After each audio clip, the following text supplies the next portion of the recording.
Good morning. A little bit late. I'm going to give this a shot. If I start coughing, I'll just have to say, have a great day. I'll see you tomorrow, right?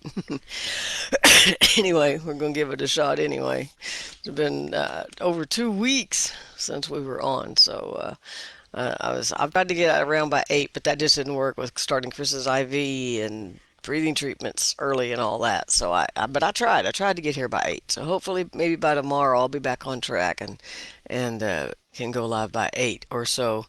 Um, back to the norm, right? I hope. We'll see. We'll see. We'll see. Things are starting to come back to normal.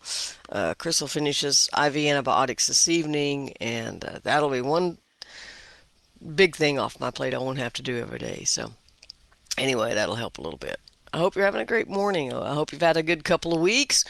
As you know, we've had COVID. Chris was in the hospital most of last week, and I've just had a hard time scraping myself off the floor and out of the bed to move around much, right? So this morning I was like, okay, if you're late or not, let's just do it. All right, we're just it's time to get back into it. So I'm just hoping to keep my voice here, and I'm trying to talk really soft so that I don't start coughing and stuff because that's very annoying, very super annoying. Anyway, so there's nothing like a little bit of adversity to test your faith, right? If you think about it, this is what I was thinking about early this morning. When you go to the gym and you lift weights, you're welcoming that resistance to build muscle, right? It's actually breaking down your muscles, and it's the healing process of those muscles that actually makes your muscles stronger. They build stronger fibers in there and they get stronger. You can lift more and more, right? You get used to lifting certain amounts, and that resistance actually helps you become stronger. But then when it comes to life and that resistance comes, we get mad. Okay, I get mad. I don't want no resistance, right? Excuse me. I don't want that resistance because I don't welcome it. I go to the gym. I'm happy to go to the gym. In fact, I'm thinking about joining so I can go swimming and some things like that.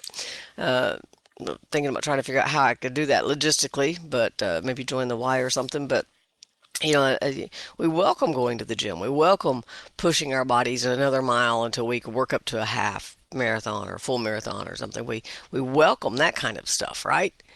But when it comes to life and adversity comes, we get mad. I get mad. I get mad. I get upset. I get frustrated. But if we could welcome that challenge and realize that it's kind of like building those faith muscles, right? Uh, when adversity comes, when struggles come, whether it's physical, like me and Chris have been doing, whether it's financial, which is often comes alongside the physical, right? Whether it's financial, whether it's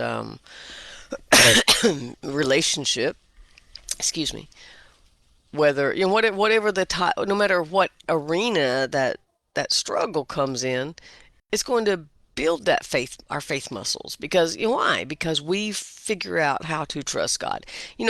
All of our. I was thinking back this morning about Daniel, Joseph, all our Bible heroes and the things they faced, and it's the adversity that they went through that makes us admire them, right?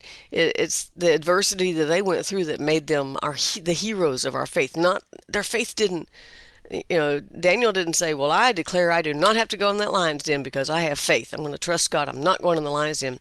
He was just kind of like, "Okay, see y'all on the other side," right? He had. We don't know about emotions. He didn't write about all of that. You know, was he afraid? I'm sure he was, but he didn't declare he didn't have to go through anything hard. He'd already been through some hard stuff. Daniel's got a lot of stuff in there that he went through, and yet in the midst of adversity, we find his faith growing stronger and stronger. We talk about Joseph a lot. We talk about even Paul went through quite a bit of adversity. If you look at 2 Corinthians 12, excuse me, he lists out how he was beaten. He went without food. Sometimes he was alone. Sometimes the people betrayed him. There was all kinds of things. But all of these things, so no matter what, my point is, no matter what we're going through right this moment, today, no matter what we're going through, it's building that faith muscle. It's not destroying it. It doesn't destroy our faith. It establishes us in the faith, right? Matter of fact, there's this, is it Peter, where it says, after you've suffered a little while, may God establish you and strengthen you. And, but, and so it's like, if we look at it like that, resistance to our muscles makes them strong, then resistance to our faith makes that faith muscle makes it strong. And so as I was thinking about all that, because there's, a challenge, when we're presented with a challenge, a lot of times we want to just throw in the towel, right?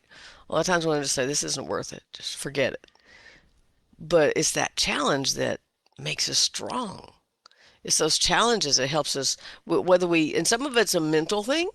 We don't want to throw that away, right? Because we strategize and we think, okay, and we ask God for wisdom. How do I handle this? The fact that we bring those challenges to God strengthens our faith. So, and I was thinking about all that, and so I go back to a familiar psalm this morning, and I'm gonna cut this short. Excuse me, sorry. And I was thinking about Psalm 13, and David says, "How long, O Lord, will you forget me forever? Have you ever felt like God forgot you, even though you know He didn't?" That feeling is so real sometimes. That do you even see what's going on, God? Are you watching? I know you're watching, but are you really watching?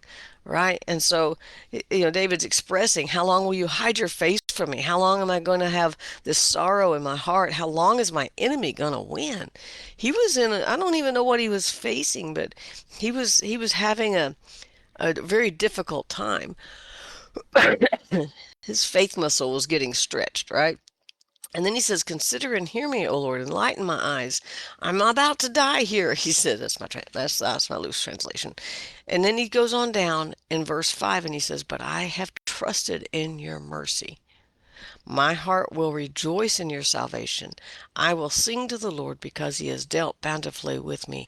He's like, I'm going to go ahead and just keep trusting you. No matter what I see, no matter what I feel, no matter what's going on, no matter if life escapes me, I end up in the lion's den of life, I end up in the fiery trials of life, I end up in the floods of life. No matter what is going on, I'm just going to trust God. For me personally, I don't really have a better option. Do you? Can you think of a better option? Even, our trusting God doesn't mean that we aren't going to have COVID, or we aren't going to have financial difficulties, or we're not going to have relationship problems. It doesn't mean that we're not going to have any adversity. Without adversity, we don't grow strong. We need adversity to grow strong, to stretch our faith, to work those faith muscles, our adversity really doesn't change our belief system. If our adversity changes our belief system, I have to say our belief system is wrong. Just because something goes wrong in life doesn't mean we don't trust God. Just because something goes the way we didn't plan it doesn't mean that He's not here. And so it all goes back to some of those basics. If I know God's here, I know He's walking through time with me. I know He's not going to leave me. He doesn't have the capacity to leave me because He's everywhere. It's not possible for Him to leave me. I can go back to those basics to encourage myself, work those faith muscles, and get stronger in your faith every day. Trust Him just a little bit more, and just say, I'm going to sing to God. I'm going to thank God. I'm going to trust in His mercy for one more day. Are you with me on that? Just for one more day. Let's just do it for today. Let's just trust His mercy for one more day, right? With that, we can peace out and have a great day, and I'll see you tomorrow.